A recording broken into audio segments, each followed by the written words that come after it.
Welcome back to Marvel Maniac and MCU Aftershow. This is your host, Eric Cicada, aka Mr. Honest, back with you after the halfway point, going into the second half of Season 3 of Marvel's What If. And we have reached Episode 5, What If the Emergence Destroyed the Earth. I like that this Emergence thing is like kind of a lingering thought here in Season 3. Like, they're not letting us forget about that emergence that happened back in Eternals. I think they might have said to the public that Eternals is like not coming back. I think maybe to see the reaction on that. And I think if Marvel's smart enough, they'll give the sequel another chance. Because it's something I'm very interested in, especially with it being brought up so much this season. Maybe that's why they canceled the show. They're like, no, they did too much Eternal stuff, so yeah, we're gonna cancel it. No, I don't think so. I honestly believe that there will be more of this show. I don't know why. I might be wrong, but there's a glimmer of hope in me that there will be more. Now, that being said, this wasn't my favorite episode, and it's not really the show's fault. It's just like certain plots are darker than others, and this plot, very dark. Another thing, we're getting to see character development out of characters who are supposed to have their own series, like Ironheart and White Vision and Vision Quest. And it's almost like it is a what if because the emergence happened, but like there's going to be a version of this happening, right? Like what I was really kind of confused about most of the episode until it got revealed that he was being pretty much controlled by Mysterio was that Vision is straight up evil at the end of the world, and he's just going on rampages and taking out countries and this and that. And I'm thinking, like, is that what White Vision's doing now? But the thing that got me is just hanging in a little longer, finding out that Quentin Beck totally was commanding him and figured out how to use him to his advantage. While he, let's just say the return of Mysterio, it's crazy that he's just sitting connected up to a bunch of tubes with glowy eyes. Like, he's become like an extra-dimensional being. And that made no sense, extra-dimensional being. I mean, he is super powerful, so he can make his illusions go all over the world. And that is insane. That is super Mysterio. The Watcher makes it really clear and evident in this episode that Riri will lose. And why are you spoiling it, Watcher? And the whole episode is like, no matter what, she's still going to lose. And it's like, you're taking our hope away. And then by the end of the episode, we see where she progresses to where she is losing because she did technically do some of her mission, but in reality, she didn't. It was all an illusion by the Vision / you-know-who. And all her friends are dead. When I said you-know-who, I meant Quentin Beck. I don't know why I'm talking about him like he's Voldemort. All her friends are dead. So it crushes her spirit. So this is where Beck starts to take all her powers, including the Vision. He puts the Vision suit on him.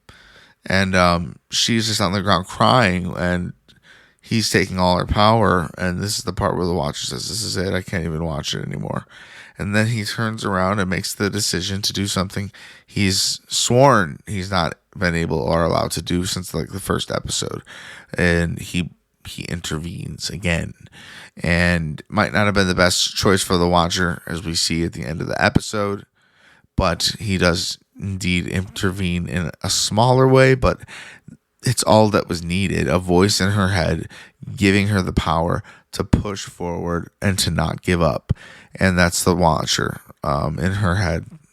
You know, we've only seen Riri Williams in Black Panther 2 and Wakanda Forever. And I really actually felt like I got to know her character a little bit in this episode.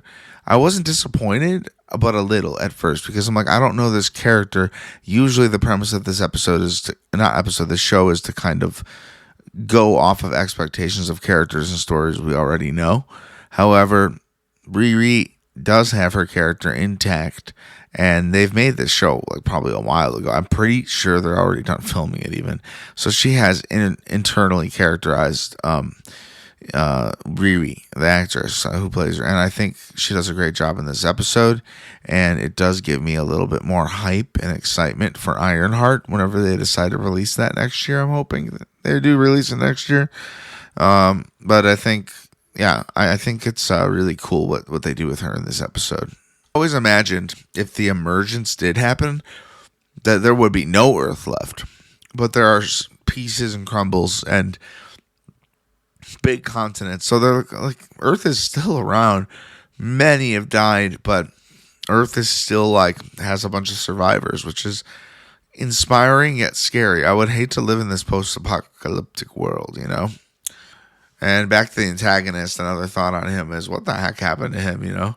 Well, he has these tubes going in and able to pretty much feed his illusions through nanotechnology that was most likely also stolen from Tony Stark. He just makes illusions everywhere. And Riri gets the power once she's able to defeat Vision in an action scene so intense you don't know what's going to happen. She had to create something to take Vision down, and then she got him, and then she turned him into a suit, so she became like half suit, half computer. And sometimes in this episode I start to wonder, why didn't the Eternals like get together and save the world this time? Well, it's simply because it happened years earlier, just in this timeline. So this is likely before Thanos even attacked. My guess would be like 2016, 2017 maybe, right before whenever Infinity War would be. We got some fun little guest stars here. We got Okoye, we got Wong, Valkyrie, and a few others. There's one character, her main friend, actually. I don't know who she was or what she was from. I didn't catch her name. You know, I think it's cool that the Power Broker / Sharon Carter makes her way into the episode, kind of solidifying that for me, we will get some closure / follow up to her part in the Falcon and the Winter Soldier and what she's been doing in the background, pulling strings this whole time. I wouldn't be surprised if she showed up in Thunderbolts. That's where I'm going to bet. If we see her next, it could be Thunderbolts. However, the next movie is Brave New World, and that is in Washington. So if she's back in good graces in Washington, we might actually see her there too. When Vision attacks and they defeat him, it's like very, very thin chances, and they just get Riri to the room to create the glove to soften the vibranium or whatever the machine does, and she gets it just in time, so she saves everyone. On her way out, the Quentin Beck of this story, I don't even know if it's based off of Jake Gyllenhaal. He's just so old and dead looking, and it might just be because all the power he's intertwined with, it's kind of like turned him into like looking like a creature of some sort. He kind of breaks her world at the end there, and you do realize that she has nothing left, no one left, and she sees all her dead friends flashing before her eyes, who gave themselves and believed in her, and she couldn't save them, even though it wasn't her fault. She's doing the best she can in this intense, crazy situation. It's so sad that they died, and this is where the Watcher does say, like, this is where she always loses. And he's been spoiling us the whole episode. So, like, the whole episode, I'm thinking, Watcher's totally going to intervene. And he totally did in a smaller way, but he intervened. He gave her hope. He gave her something that she had none of and wasn't going to get any of. And she was going to die there. And the world was going to end. And oh my goodness, the world already ended. How can it end twice? So this is something deeply personal to the Watcher. If he can make any difference, he can, and he does, and that does catch the attention of his bosses / friends, the other Watchers, and oh man, I don't know. They're all gonna start. It says he's broke his oath twice now. They all gotta start watching the Watcher. So we got 3 episodes to see where this is the overall story of the season. I was hoping they would have one, and we got one. It might not include Captain Carter, unless like the Watcher drags her into all this. I doubt he will. But you never know what's going to happen in the last 3 episodes of a series. Marvel usually seems to do it right. Whether or not it's getting canceled, it seems like the show still has as much, if not a little more love than put into it than the other seasons. Personally, my favorite is season 1, and We'll see if that stands by the end of this, but it doesn't take away from some of these amazing episodes in seasons 2 and 3 that we're getting. So yeah, with so many minor victories, you do expect Riri to get a win out of this, and she doesn't. She's crying on the ground, and our boy the Watcher decides on an impulse to break his oath. And personally, I'm not offended that he did that. I think it makes the show fun and complex. However, how do the fellow Watchers treat like other Watchers who break their oath? That's a big curiosity for me, and it seems like we will get an answer to that. I hope the Watcher doesn't die. I'm just so surprised that like those guys showed up. I didn't think we'd ever see other Watchers for some weird reason, but I mean anything can happen. And all I know is the last episode is called "What If, What If," and I'm like, what? So I'm wondering if that's going to be like a celebration of the whole show, played out as a bit of a series finale, just in case it never does come back. At the end of the day, Riri beats Quentin Beck and saves the day to the best of her ability.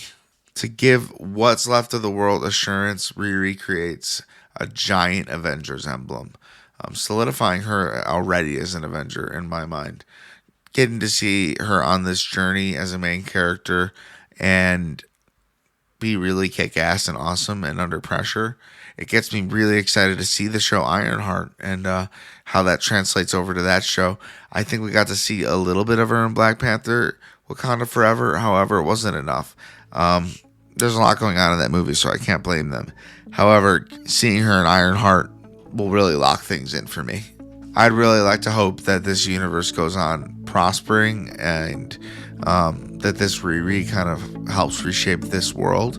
And I think that's what the Watcher wanted as well. We will see the ramifications of the Watcher's decision to help again and again. He just can't stop himself, and that's not a good thing to the other Watchers. I can't get over it. I love the overarching stories when they do this in this show.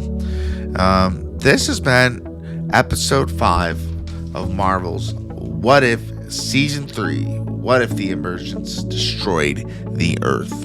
Lots of Eternals follow up here. Lots of little reminders that there was a giant man living in our Earth and it started to surface in the ocean and nobody's been talking about it. Well, we're about to get some follow-up to that in future movies, like maybe Captain America. We shall see. Thank you for listening. We are on everywhere you can get podcasts. So if you're listening on YouTube and you're like, I want to listen on Apple, we are wherever.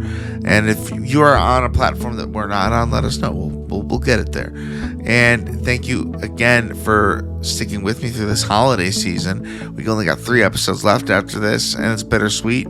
I never done episodes this constant in my life, and it's good structure / practice, and I think it's going to give me more powerful podcast abilities, kind of like Riri in this episode, getting all the Vision's powers.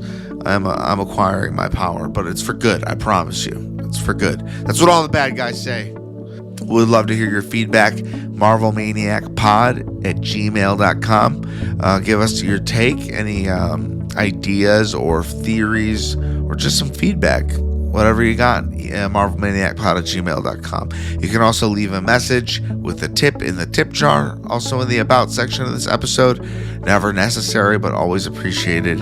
Thank you again. Happy holidays. This isn't over. I will see you tomorrow for even another episode of Marvel's What If. I hope Boxing Day is still a bright day for you, and you're all feeling the love and warmth of your family, friends, and whoever else cares about you. And if you don't think anybody cares about you, I do. I care about you. Merry Christmas. Okay? It's still Christmas for us here, guys. Christmas is like all week. Christmas is until this show ends. All right. Thanks again, and I'll see you tomorrow. Until then, Avengers, disassemble.